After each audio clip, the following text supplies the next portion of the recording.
அனைவருக்கும் வணக்கம். நான் அட்வொகேட் ராமச்சந்திரன், தமிழ்நாடு சமூக சட்ட பாதுகாப்பு மற்றும் விழிப்புணர்வு சங்கத்தின் மாநில தலைவர். நமது இயக்கத்தின் தோழர்கள் மாவட்டத்தில், பரவலான மாவட்டத்தில் மக்கள் பிரச்சனை எடுத்து அதை எந்த இடத்தில் அழுத்தம் கொடுத்து சரி செய்யக்கூடிய வகையில் நிறைய பிரச்சனைகள் முடிச்சு வைக்கிறாங்க. நிறைய பிரச்சனைகள்லாம் முடிச்சு சரி செஞ்சுட்டு இருக்காங்க. தற்போது பார்த்தீங்கன்னா நம்ம நெய்வேலி NLCயில் 2ஆம் வாயிலிருந்து 1ஆம் வாயிலுக்கு போகும் கனரக வாகனங்களுடைய நிலக்கரியுடைய தூசி அந்த ஊர் பொதுமக்களிடம் உணவுகளை கலந்து அதால அவங்களுக்கு நிறைய நோய் வாய்ப்படுது. அதாவது நுரையீரல் பிரச்சனை, இதய நோய், இது போல பிரச்சனைகள் தொடர்ந்து மருத்துவமனைக்கு சென்று வண்ணம் இருக்குது. பல முறைகள் மாவட்ட நிர்வாகத்திற்கும் NLC நிர்வாகத்திற்கும் புகார் கொடுத்தும் எந்த ஒரு நடவடிக்கையும் இல்லை.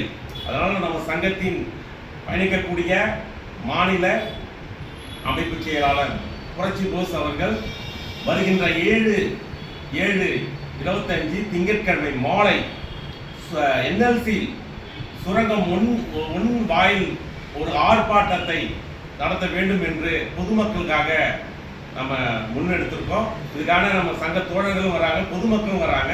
இந்த பிரச்சனைகள் நம்ம கையில் எடுத்தா அதனுடைய கோரிக்கையாக நம்ம வச்சு நம்ம சட்ட ரீதியான ஒரு போராட்டத்தை நம்ம நடத்தப்பட வேண்டும். அப்பொழுதுதான் இந்த பிரச்சனைக்கு ஒரு தீர்வு காண முடியும். நமது கோரிக்கைகள் என்ன அப்படின்னு பார்த்தீங்கன்னா, கனரக வாகனங்கள் கிடங்கு பார்த்தீங்கன்னா ஒரு 10 கிலோமீட்டர் தள்ளி ஒதுக்கணும். அதாவது பள்ளி நேரத்தில் வேகமாக கனரக வாங்கினால இந்த ஆண்டே பார்த்தீங்கன்னா 4 பேர் இறந்துருக்காங்க. இதனுடைய பழுப்பு நிலகிரி கிராமங்கள் ஒரு 10 கிலோமீட்டர் வெளியும்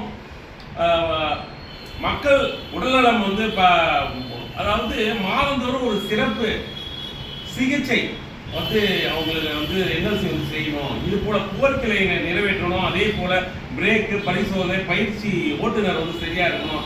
இது மொத்தமாக ஒரு சேர்த்து ஒரு ஆர்ப்பாட்டம் நடத்தி இது போல ஒரு தீர்வு காண நம்ம ஒரு கோரிக்கையாக நம்ம ஏற்பாடு செஞ்சிருக்காங்க. அதனால நம்ம சங்க தோழர்கள் வாயிலாக நீங்க அனைவரும் கலந்துக்கணும். இனிமே எந்த பிரச்சனைகள் எடுத்தாலும் நம்ம சரி செய்யலாம். அதே போல இந்த காவல்துறை அஜித்குமார் அந்த வழக்கும் அதையும் அந்த ஆர்ப்பாட்டத்தில் நம்ம பேச இருக்கிறோம். அதனால எல்லாருமே கலந்து கொள்ளுங்க. நன்றி, வணக்கம்.